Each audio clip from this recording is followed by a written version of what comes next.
Maswerteng tanghali po mga ka-STL. Narito na po ang resulta ng STL Isabela para sa araw na to. First draw November 28, 2024. Araw ng Huwebes. Naway ang mga nataya niyo pong mga numero kanina ay manalo nawa ngayong hapong ito 1 PM. Kaya kunin niyo na po yung mga tickets.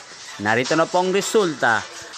Ang mga numerong nanalo sa STL Isabela ngayong hapong ito, November 28, 2024. 1 PM, first draw result, 34 at 18 in exact order. Sa lahat po ng tumaya kanina sa STL Isabela para sa first draw ng 34 at 18, congrats po sa inyo. Panalo po kayo again. 34 at 18 in exact order. At shoutout po natin ngayong hapong ito sa STL Isabela, si Ate Eden. Ate Eden ng Isabela, shoutout po sa iyo. Naway, swertihin ka na ngayong araw na to sa STL Isabela.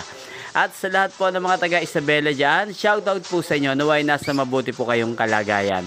At inyo pong napanood ang resulta ng STL Isabela sa channel na to, Roderick Hernandez TV. Magkita-kita pong muli tayo mamayang alas 7 ng gabi dito po sa channel na to. Thank you for watching.